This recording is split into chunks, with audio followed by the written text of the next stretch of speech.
we've got so many expectations, technology, blah, blah, blah. Yep, that's all real. And that is not going away. So what I say to people is, well, what are you going to do about that? And what we can do about it is soften the noise and try to find silence in our day. And I get really excited about it because when people tell me they feel out of control, the easiest thing to do to take back control is to find quiet. And you can do that in so many different ways. Welcome to Work Life by Design. I'm your host, Mel Marsden, a podcast exploring the dynamics of what it takes to thrive, not just at work, but in life.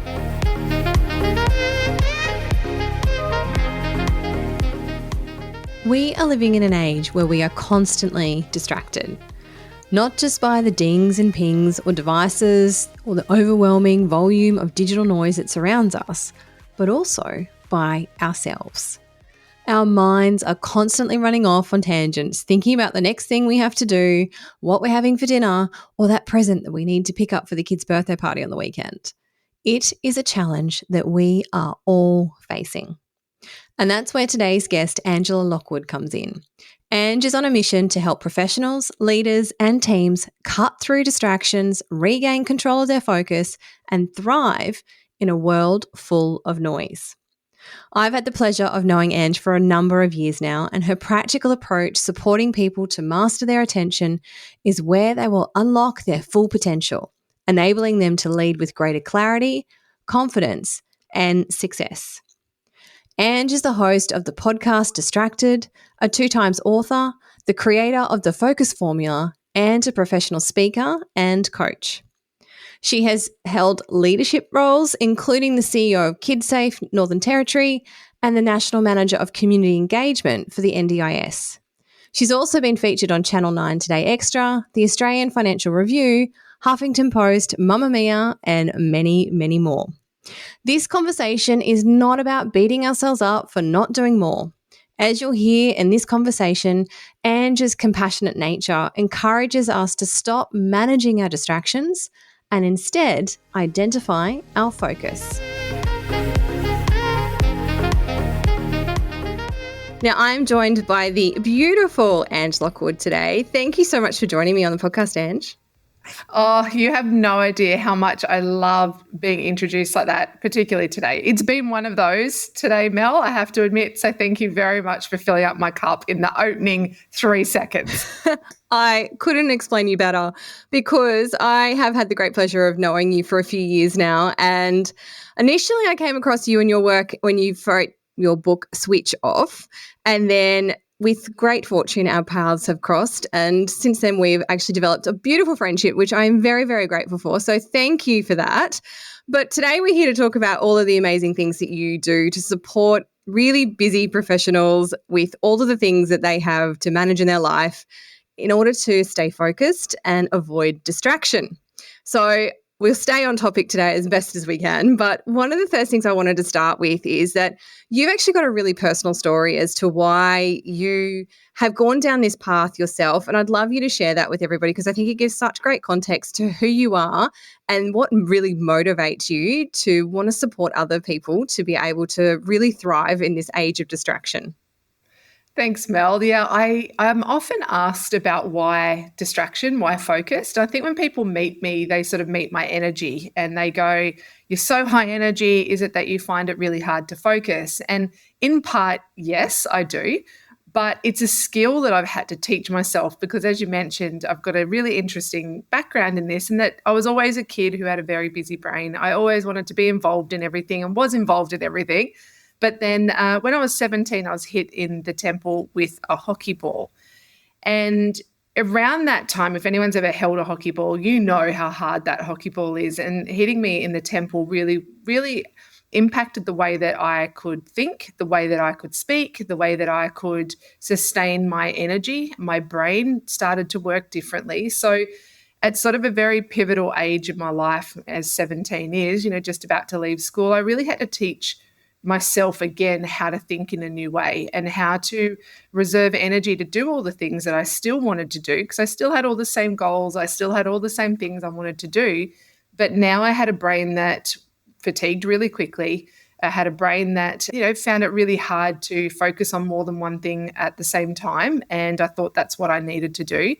And so really sparked a career for me in becoming an occupational therapist and going deep in my whole career around how can I better understand how our brains work, but better understand how can we do the things that really mean something to us without feeling like we're constantly pulled in so many directions. And so 25 years down the track, here I am still talking about focus, still talking about distraction. But what I love, Mel, is I've been able to do this with kids and with adults. And as we know, being busy brained, being pulled in many directions, feeling like we've got a lot to focus on isn't just an adult thing. I've got the privilege of working with children who also struggled to keep up and to understand how to think and how to learn and how to thrive. So yeah, I get to sort of work in the two worlds, and funnily enough, same messaging, different audience. How do we thrive in this age of distraction and use these brains to our best advantage? Yeah, absolutely. And I mean, what an impactful shift in your life, though. I mean, you were on your way to trying to be a professional athlete at this time, and you've had a complete shift. I mean, how did that actually feel for you personally at that time? It's really funny. I have a son now who's exactly the same age as what I was when the accident happened. And I look at him and I think, there's a lot of emotions that come up because I think of how many opportunities face him right now, how many wonderful things lay ahead of him and what his goals look like. And it's really bringing up a lot of things for me because I look and I think there are really pivotal moments in our lives that we think we know the path. We think we know where things are heading, but sometimes things that pop up out of our control are actually the gift. And at the time, it feels like your whole world is thrown into chaos, which it was. I had to go into rehab. I was getting rehab. That's why I became an OT, because I was lucky enough to meet an occupational therapist during that time. I wanted to be a journalist, funnily enough, before that happened. But when I met her, I remember thinking this is a career that I really want to be able to jump into, because it looked like a career that not only looked at what people were struggling with, but what are the things that we can do to really simplify their life, and what are the things that we can do to help them do all the wonderful things they want to, even with having things that weren't working as well for them. So how it felt for me at the time, Mel, felt like absolute chaos, but I had really amazing people around me. My parents were just remarkable. They're people who they just think that we can do anything, and always told us that. So the people around me really helped, but also I had that inner drive. And as you mentioned, I wanted to be an athlete. I was wanting to go to a Sydney 2000 Olympics. Yes, that sort of time stamps me, doesn't it, when I say that? But I wanted to go to the Sydney 2000 Olympics, and I had a real focus. But I guess life just didn't have that plan for me. So out of chaos came actually a lot of hardship, but then a lot of clarity down the track. And here I am sort of committing my life to not only learning more about my brain, but how I can better support others with a busy brain that doesn't work the way it should sometimes. Yeah. And isn't it so incredible that you had the great fortune of meeting someone who has made such an impact on you that shapes your whole career? And now you've had the opportunity, because I know the work that you've done with so many kids, you've been able to then pass that gift on to supporting so many children that you've had the opportunity to work with. So it'd be so cool to see some of these children then grow up to go, I want to be just like Ange. Oh, gosh. It's funny, Mel. I actually had this recent situation happen. It was actually a real turning point moment for me. It was only a couple of weeks ago where I was asked to go back and speak, well, not go back, but go to a place where I started. And I was working with a whole lot of therapists in the health service. It was Mid-North Coast Health in New South Wales, and all OTs, all physio, speeches, the whole gamut. And here I was standing speaking about how health professionals can take care of their own health and well-being, and how they can find greater focus when they're pulled in so many different directions. They don't sit at a computer all day. So how do you find focus when you're not? You can't go deep work. You can't do all the very basic time management strategies that we hear about. And a lady in the front row said, "Sorry, Angela, excuse me, I have a question." And I thought, okay, this is cool. We're already, involved. And she goes, "It's really bugging me, but I feel like I know you." And what was beautiful, it was such a gorgeous moment, Mel, was I actually treated her son when her son was young, and he's now 30. And so many times, I know, right? Timestamps me again. Oh my gosh, even hearing myself say that. Oh dear. But it's interesting because we do so many things in our lives that we don't know the ripple effect of. And I think I'm one of those people that will beat myself up. I sort of go, is what I'm doing really making the impact that I hope? And is the effort I'm putting in worth it? And then that moment for me was like another little boost, a little, you're on the right path. Because even though it feels right, sometimes, I think we're only human. We question if we really are making the impact we want. So that was lovely. He's doing beautifully, thriving, and about to get married. Other than making me feel completely old, it was a really lovely moment to be standing in front of my peers with, a parent saying, hey, 25 years ago, you really helped my son. So yeah, it was a lovely moment. Oh, that's very, very cool. And, even though that does timestamp you, that also demonstrates the wealth of experience that you have under your belt to be able to support people with these, challenges. And I think I know as a, busy professional myself and a leader in a business, there are so many things that are competing for our attention. And I know this is an area of work that you are particularly passionate about, is working with professionals, with leaders to help them really own their own attention and to give them the support and the frameworks that they need to be able to do that. And the first question I've got for you is, why is it that we find it so hard to stay focused? Yeah, it's a great question because I think it's one of the ones we beat ourselves up about. So we often ask ourselves that question, why can't I focus? Like, why is this so hard? Why can't I get more done? And we almost become our worst critic when we really need to just take a step back from it all, because there's a lot of things that are competing for our attention.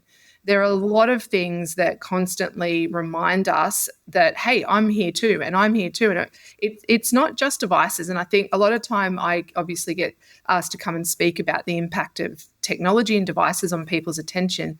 But there's other things that I think we don't give enough attention to.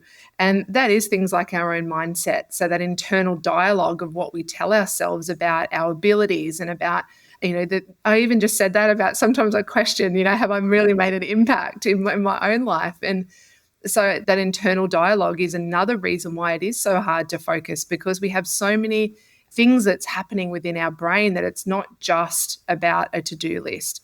But of course, we also have those. We have expectations that people put on us, on our time. I hear so often, doesn't matter what industry I'm speaking in, everyone says, I'm asked to do more with less. And, I'm sure any listener now just was like, yes, I totally get that we can't keep doing more with less and adding things on our plate, hoping that we can focus. But then there's this other part of it too, is now a lot of the things that we surround ourselves with and we work with have actually been designed to steal our focus. And this is where some of the words people get a little bit mixed up, because I talk about distracted a lot. And as you know, I have a podcast called Distracted. And distracted is really about being pulled away from your focus. And when you look at it that way, what a lot of people do is we're trying to manage. This is what I'm seeing all the time. We're trying to manage distractions. We're trying to manage all of these things. We're trying to think of notifications and systems and processes and putting all these things in place. But what we're not doing is actually taking the time to ask ourselves, well, what do I want to be focusing on? So we're almost chasing, like, even that gives me goosebumps. And I've said it a gazillion times, right? But every time I say it, if people just got that, it would fundamentally shift how they do their day, like how they go about their day, because we keep thinking about all the things we need to be doing to stay focused, but we're not really clear around what we want to be focusing on. So if anyone that resonated with anyone listening to this now, I would really love you to think, okay, if I take a step back and ask myself that question, what is it that I'm really wanting to be focusing on now? How different now does your to-do list look? How different does your day look? How different? And a lot of people then come back to me, Mel, and say, well, that's easy because what I want to focus on isn't necessarily what my boss wants me to focus on. And then it's like, yeah, well, you want to focus on sleeping, but your 2-year-old runs in and pulls you out of bed and jumps on you at 5 o'clock in the morning. But what it is, there's a whole lot of work, I guess, I do with people around that, is going, well, if focus is about where you're paying your attention to, so what are you paying your attention to right now? It also comes into our conversations with people. So, how many times are we distracted? So, pulled away from when we're having a conversation with someone, our mind goes off on a tangent. We start thinking, someone's talking to you and you're thinking either about what you're going to say next to them. So, you're not listening to what they're saying, or you're thinking about groceries or what you've got to do on the weekend, or have you got that done? So, you're not actually really being focused on anything. And so, what we're doing is we're living in like a constant state of distraction. And it's not just technology. Sure, we can blame a lot of it on that, but there's also a big part of it where we set ourselves up to fail. Yeah, and it really resonates with me what you just said then in terms of being what is it that we actually want to be focused on. That particularly resonates because I think a lot of us do have a to-do list that is a lot of external expectations and other people's demands on our time. And we're not taking the time to actually look at that and go, well, okay, well, what are my priorities? What are my objectives as a leader? I've got expectations about what I need to deliver for the business. Where are these things falling into my priorities to actually deliver on that and for me to be able to do my job and for me to be able to support my team? So I think that's a really important one. And the second thing I picked up on there from your conversation is just about presence. It's about being fully present with another person. And as you know, I've just been doing my meditation practitioner training, and a big part of that is about remaining present. And we talk about it in the context of contact. And contact is about my sort of field of energy in contact with your field of energy. And when it's those two fields of energy are together, that's where this contact is that you hold your boundary, I hold my boundary, but we are present with one another and we are in contact to have this conversation or this moment or whatever it is we need to do, but we are fully present in that situation. And I totally agree. It's this idea where our brains kind of run off with us, or we've got the hamster wheel going and we're thinking about the other 50 things we've got to do and what we're going to pick up for dinner, and we don't forget to get the kids, and, Bailey's got to go to something on the weekend. There's always something buzzing in our brain. And it's about being able to quieten down that noise so that we can be fully present with ourselves as well as with the people around us.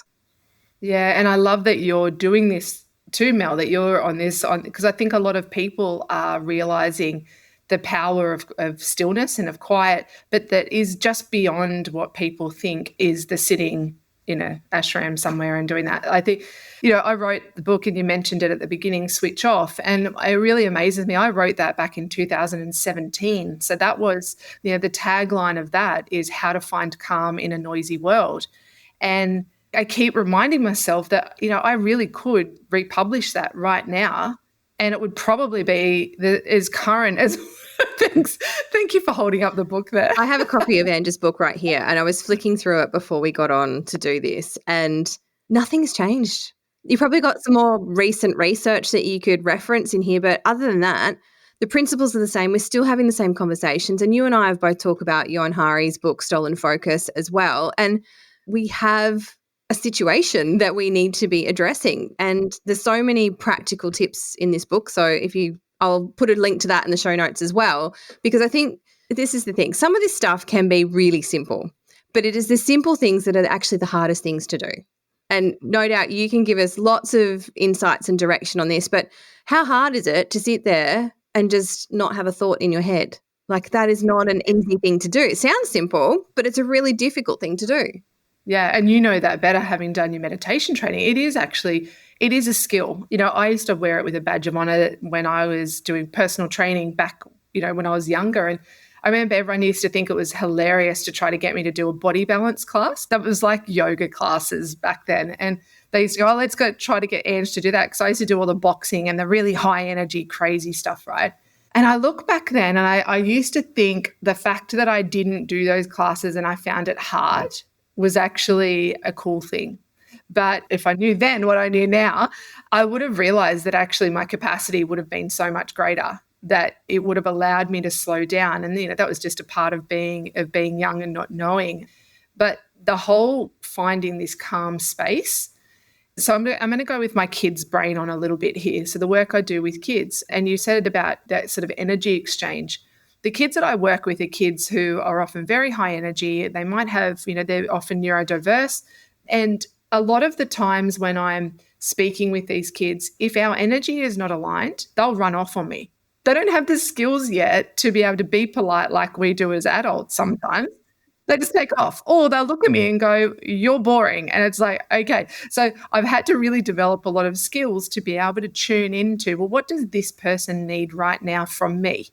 And I want to flip that a little bit and move it on and go, if we look at presence without it being a bit of the woo woo stuff, because I think sometimes when I say presence, particularly to certain audiences, I lose them because they think that it's some way out there woo woo thing. But it's just about being where you are. And if you are, swinging your child on a swing in a playground, don't be scrolling on your phone while you're doing that. You're not present. They're probably going to swing back and hit you. The phone's, like you're not doing, and this is where the multitasking myth comes in, because we feel like when we're doing so many different things, we're being super productive. But it actually, our brain doesn't have the capacity to do two things at once. What we actually do is we do something called task switching. So our brain goes from this, it switches and goes to the next, switches and goes to the next. And the more that we do that, the tighter our brain becomes. So task switching fatigues us. So if we are constantly doing more than one thing at once, we're overloading our brain to a point where it's going, whoa, whoa, whoa, slow down for a minute. And no wonder we feel like we're literally spinning out of control. And I see this a lot with kids. They literally will hold their heads. And we do it when we come home from a stressed day at work. We might put our fingers on our temples. We want to just sort of slow everything down. And that slowing down is actually really within our control. And we keep going, oh my gosh, life is so busy. We've got so many expectations, technology, blah, blah, blah. Yep, that's all real. And that is not going away. So what I say to people is, well, what are you going to do about that? If none of that's going to go away, then what can you do about that? And what we can do about it is soften the noise and try to find silence in our day. And that silence might come as things like doing meditative practices, or it might just be when you're driving home in the car, no music. Or it could be drive home in the car, music. So silence doesn't mean sitting in quiet, but what I do encourage people to think about is noise comes in lots of different forms. And noise, is definitely scrolling. If people are waking up first thing in the morning and they're saying that they feel frantic the minute they wake up, or they're not having great sleep, if you were rolling over, picking up your phone and inviting the world into your life before your feet even hit the ground, there's strategy 101. Stop looking at your phone before you wake up. So that quietness, that calm, we can cultivate, but you have to have it, be very deliberate about it. And that's where the control, it's actually, I get really excited about it, because when people tell me they feel out of control, the easiest thing to do to take back control is to find quiet. And you can do that in so many different ways.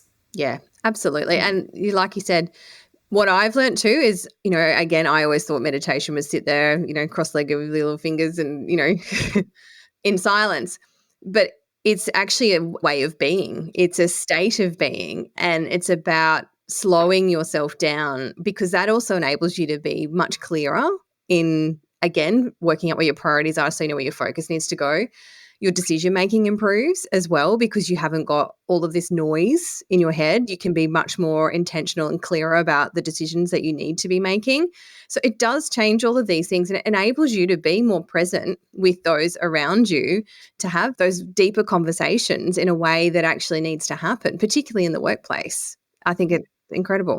I love how you sort of framed that, because this is what I'm hearing so often is the speed of our lives. Everything feels so fast. Oh my gosh, I can't believe it's April. Oh my gosh, I can't believe it's December.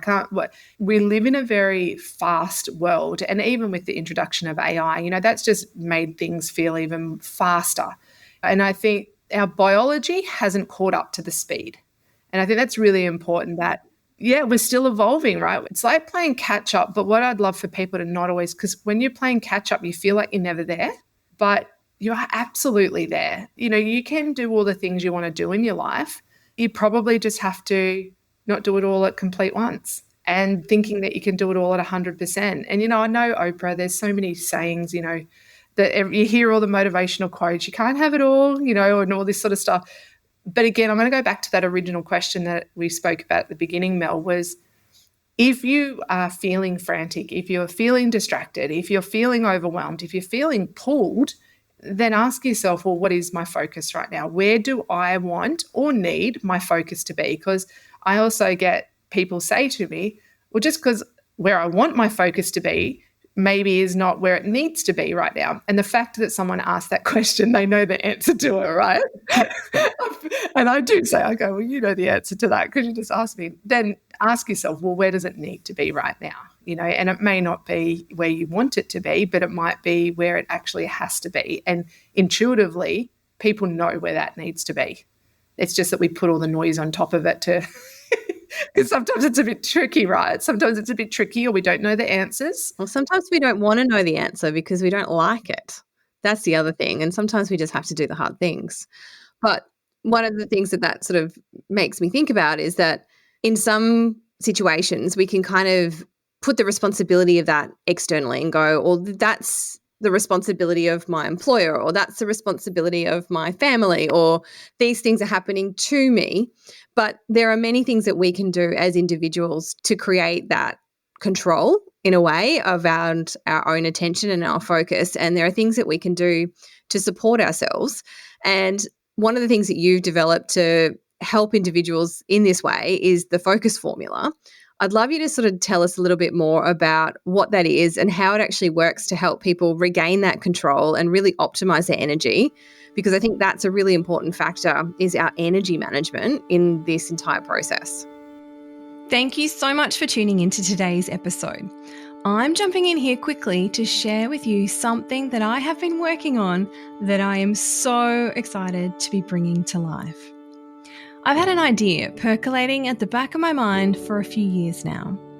The idea to create a space for ambitious women who've become overwhelmed, exhausted, disconnected from themselves and their dreams, and juggling an endless number of priorities.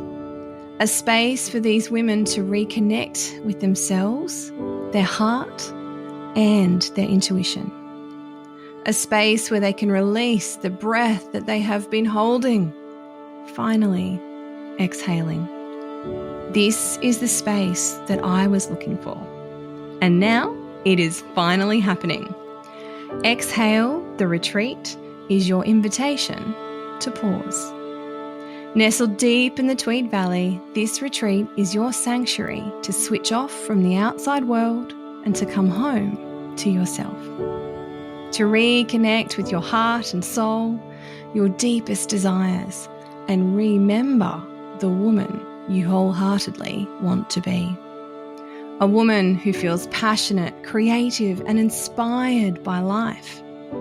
A woman who radiates this energy outward, uplifting her family, her business, and everything that she touches. You'll be immersed in nature and treated to deeply restorative experiences and powerful conversations that will enable you to release the weight of what no longer serves you, creating space for the expansive, extraordinary possibilities just waiting to unfold. This retreat will be the long-awaited exhale your body and soul has been waiting for. So come join me as we reignite your fire within. Pop these dates in your calendar. Thursday, October the 23rd to Sunday, October the 26th. This retreat is happening in the gorgeous Tweed Valley hinterlands. To learn more and reserve your spot, head over to my website, melissamarsden.com.au, or to the link in the show notes below. I can't wait to invite you to exhale with me.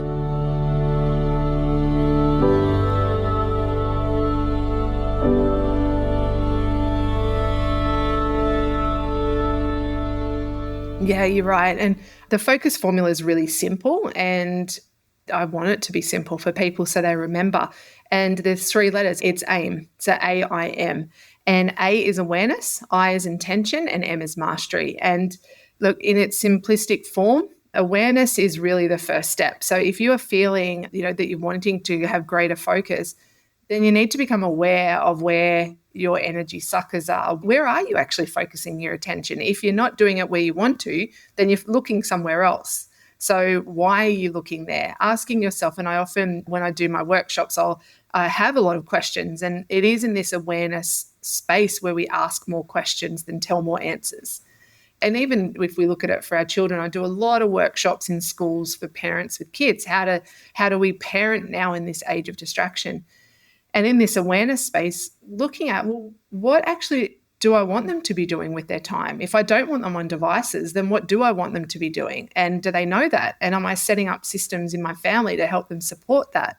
But if we look at it from a workplace point of view and us wonderful adults, the same thing goes. Okay, if you're frantic and flustered and all overwhelmed and all the things feeling chaotic, then asking yourself, well, where are you spending your time? How are you spending your time? Where do you want to be more focused? But not only just that, actually having a little bit of time to sit with yourself in that quiet, and your intuition will kick in. And in my first book, which is called The Power of Conscious Choice, that I wrote before Switch Off, I explored how we make decisions and how do we make the best decisions that we possibly can. And in that, I talk very much around balancing logic and intuition, and how we make decisions is very much the relationship between the two. But what we do in a world that's really distracted, particularly in this awareness space, is we think about the logic too much. What do we have to do? How quick do we have to do it? How much time can we save? Whereas the intuitive part is often what we don't listen to. So that awareness part is very much doing, as you said, a little bit of the hard work, Mel. It is asking more questions than answers. Just before we jump onto the next bit, I just want to talk that intuitive piece, because I think we have been trained, conditioned, exposed to be logical beings. And this is something that I've kind of been on my own journey with the last sort of 18 months, is I think for a long time I actually stopped listening to my intuition because it was something I potentially didn't trust. It was something that I felt that's not the way that we do business. Business is done by logic. And so I think it's really interesting, and that this is one of your first books, because I feel like we're coming into, I don't know, I'm going to call it a reawakening of people reconnecting with their intuition. And in the coaching that I'm doing with so many business women, and also in organizations with leaders as we're going through change, I don't see them applying their own intuition. It's like we've been conditioned and trained not to trust it, not to listen to it, not to act on it, because it's not always logical. I don't know. Have you got any insights as to why that might be? What's your take on that? Yeah, well, you're right. Society very much trains us to do the logic because logic makes sense. Intuition has a very big basis around belief, I guess. Is you look at that, you have to almost trust in yourself, and that's comes a little bit of fear. People, we don't know what the outcome is. We don't know if we make a decision, and this is very much what the Power of Conscious Choice was about, is we never know what the right decision to make is. We never know until we actually make it. So we don't know what the outcome of something's going to be until we make the decision. We can sit in logic as long as we like. And I know people hear it's analysis by paralysis, but in a way I get that. Like it's a part of it, but we can sit in the thinking for so long. But ultimately we have to make a decision in order to know what to do next. And it's just, that's what happens. And our logic is easy.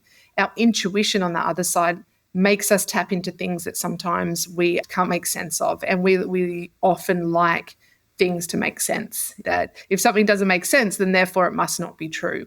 Look, I've made some really big decisions in my life around in my intuition. However, when you are led by intuition only, sometimes it can be just as problematic as logic only. And the intuition, I see a lot of health professionals will go into business because they just feel that it's the right thing to do. But sometimes they haven't done the logical part. They feel that it's right. And you go, well, you're not making any money. Like you're not eating. So that's probably, but it's the dance between the two. And it's not that one's more important than the other. We just have to have the relationship between the two work together. And intuition too, Mel, takes sitting in silence. Connecting back with yourself and listening to yourself, actually creating the space to hear what you're trying to tell yourself, because if we're too busy listening to everything else and noisy, you're not listening. No. So it does. It all comes back to noise. It all comes back to what are we filling our lives with. And so that's like the first step of the focus formula, right? And we haven't even got into the other stuff, but the awareness part is always number one. I always say to people, if you only do that, then the next part of it won't sort itself out, but it'll become clearer.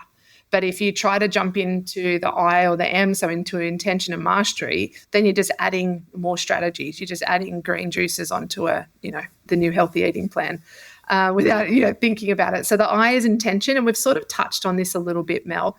And intention is very much about being very intentional on how you're using your time.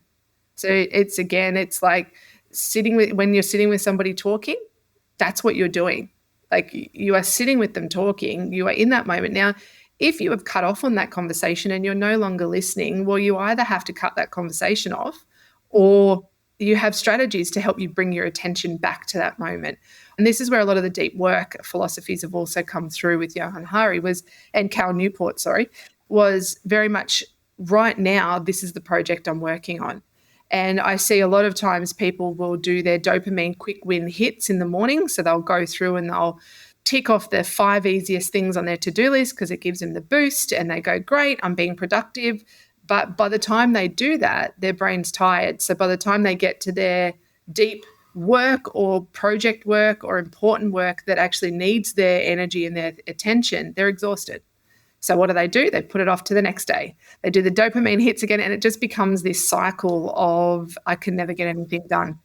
I need more time. I need this. I need that. When actually, and again, I sort of mentioned this at the beginning, that we do set ourselves up for failure. And that's one of them, that doing those dopamine quick wins is not intentional use of time. Sure, you can go, right now, I'm doing 5 dopamine quick wins, but that's not what I'm talking about. It's just go, well, what is my time needing to be spent on right now? So where am I focusing right now?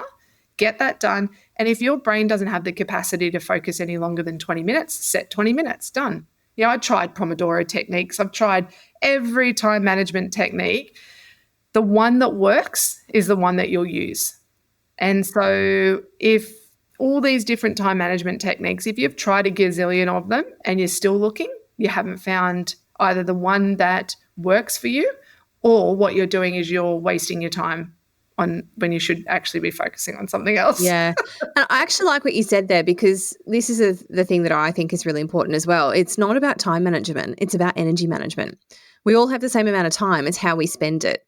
And like you just said, if we aren't doing the important work first when we've got a really fresh brain, we've got lots of energy, we're not going to be giving it our best attention. It's not going to get the best outcome from us. And as you said, if we're not putting that effort into it early, it's probably going to get kicked down the road and ignored because we are too tired to worry about it, or we just can't focus enough, again, focusing on actually being able to deliver that piece of work. Yeah, and I see a lot of people in that afternoon block. So, they've had lunch, they come in, they do a couple of fluffing around sort of tasks, and then they hit a certain point and we hear the 3 o'clock slump. And yes, that's an energetic slump, but it's also, yes, to do with diet, it's to do with sleep, but it's also to do with how much our brain has hit its capacity. So if you've been concentrating all day in meetings, if you've been facilitating, workshops, if you've been having difficult conversations with clients, if you've been in counselling sessions, that's a lot of work we've put our brain under, a lot of pressure between the beginning of the day and the end of the day, and whatever your day looks like, if it's, overnight. But we get to a point where we hit our threshold and our brain gets tired. And then, you've heard of decision fatigue, that when our brain is needing to make so many different decisions, our brain gets tired just like our bodies do. But unfortunately, what we do too often, Mel, is our brain gets tired, we pick up the phone and we just go into like a doom scroll and we just switch off. And what's really interesting, yes, it does. It switches us off, but our brains don't know that. It switches us off because we're sitting down doing nothing, but our brains are still alert. So we're actually adding to the overwhelm by doing an activity that we think is calming us, if that makes any sense. So that's the intention, being really intentional about how you use your time. What am I doing? Is this the right time I should be doing this? And then the last one's mastery. So mastery is very much around putting those habits in place that serve you well. And I've already made that sort of mention that the strategy that you use is the strategy that'll work is the one that you'll use. And a lot of people go, right, so tell me the top 5 things to do. I'm like, well, you're not going to do 5. So let's just choose one. Let's just nail that and choose that. Because focus is a skill, right? So being able to concentrate for a certain period of time, being able to move from one, be able to transition from one task to another, that's all skill. And so we know with skill, they can be learnt. So mastery is about, just like we do with our health, every day, right, what's my focus today, right? And let's just go through those systems and those practices and you'll get better at it. And so that's the focus formula, really simple. AIM, it's aim, it's awareness, intention, and mastery. Yeah, fantastic. And when people are looking to start in this process, you've just given us one tip there. It's like, figure out what my focus is for the day. Like, that's my first thing. So if I'm going to take anything out of this podcast episode today, it's all right, when I sit down at my desk or whatever my day looks like, when I start my day, I've got to figure out what my main focus is for the day, just that one thing. What's the next thing I could do? The awareness part, because you'll either do everything you can not to do that. Yes. It really is. I'll give you an example of what that one is that I would realize when on my content days, so I would batch time and I'd batch content and I'd do all my writing. But there was something about that every single time I did it, I tried everything else except that. I had it in my calendar. It was beautifully color-coded in my calendar too, and it was beautifully named, Content Monday. And I did all the right things, right? But when it came to sitting down at the computer and just writing, there was a block. I had to then go and get a cup of tea and, oh, that's right, I remembered I had to do this and I had to go and talk to that and, all these things. So being aware of your behaviors. So if you say, what is my focus right now? But you don't follow through on that, that's the awareness part. And it's either not your focus or you need help or you want some accountability or there's just something else that's at play for you. All right. So that's the next thing. But if the awareness part, let's just say you're focused, you're ticking along, this is awesome. What I would look at is go, well, what made that work? I'll use it actually, an example of a lady in a workshop that I just did. She had a big grant to do. Okay, big grant. And we were talking about the focus formula and she said, oh my gosh, I just realized that would probably take me like an hour to do. And she said, all I've been doing is asking everyone for their input. And she said, I've been asking everyone, what do you think about this? Do you want to consult this? Do you want to review this? She goes, I have so much information. And she said, I don't need any more information. You know what I need to do, Angela? I just need to get it done. And I was like, it was just this beautiful like awakening where you go, she knew what her focus was. She had to write that grant. It had to get done. She became aware of her behavior. The reason it wasn't getting done is because she was too busy moving around and, doing other things when she said, really all it needs is an hour of my time. So the next thing she did was locked in that hour of time into her calendar. And you know what? It's up to her. She can, of course, move that in her calendar. She can still go and talk to somebody. But if it's something that's really important for you that needs to be done, you'll get it done. So it's an example for people. If you have something that you're putting off, there's a few reasons why. But what I would do is when you really clearly can see what your focus is today, this week, this year, like you hear a lot of people say this is the year of health. The filter of every decision that is made, and this is where those words of the year as well come in, they become the filter of focus. So that everything, for people who use it really well, those words of the year are not just something, touchy-feely and, something cool to do as a New Year's resolution. So my word for this year is finish. That has a lot of meaning for me. I've written down what that means for me, and some people might go, that's a weird word. It's not very aspirational, but it means a lot of different things. I have it as my screensaver on my phone. It's on my computer screen. It's everywhere that I look.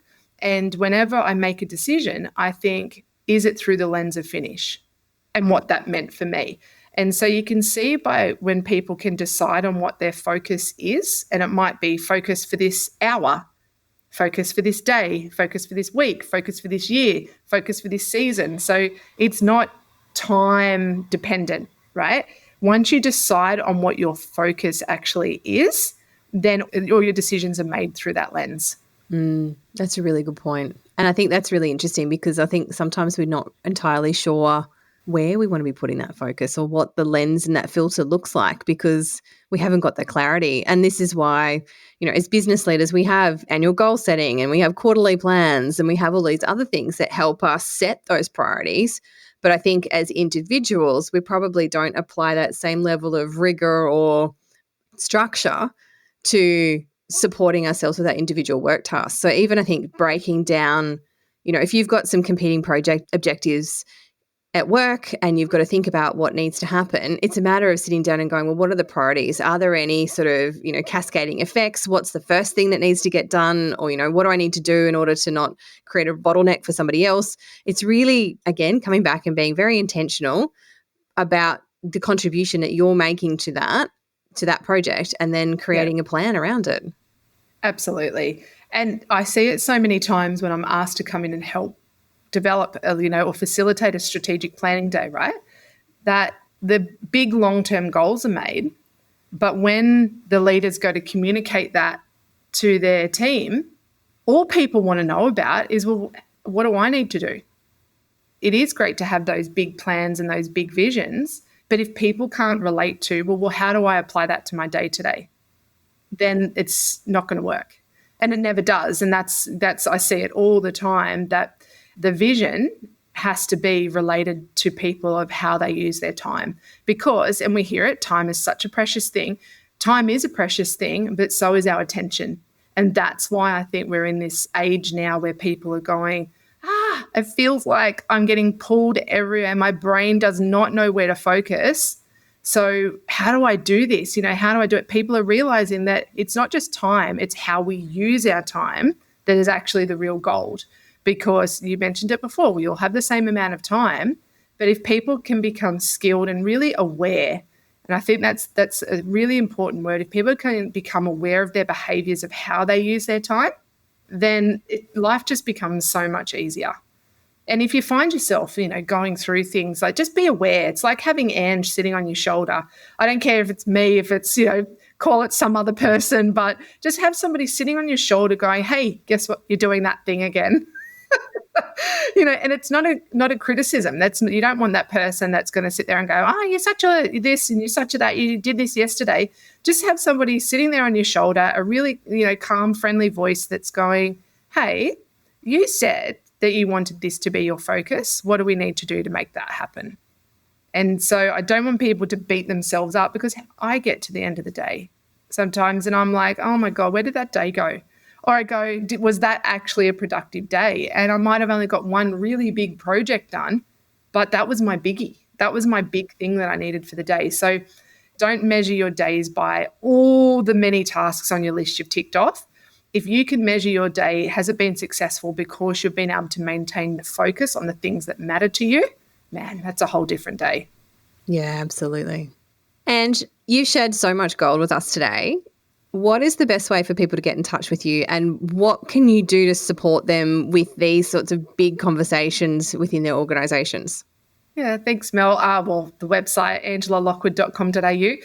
As you know, Mel, I am not great on social media. I have a love-hate relationship with social media. I think we just banter off each other now, I think, me and social media. But LinkedIn is definitely my preferred platform, because I love having conversations with leaders around this. And one of the approaches I have through my work is I want to do one-to-many. And what I mean by that is, if I can speak to people who really can make an influential impact on many people, then they're the people I want to talk to. Because when you look at time, I could go and speak to one person at a time. But if I can speak to one person who can speak to 100 people who can speak to 200, then that makes things so much easier. But it also makes real change happen. And I think you mentioned change earlier, that change always happens. And I think what we've got to do is be open to change, but not being scared by change, feeling like we have to run to keep up.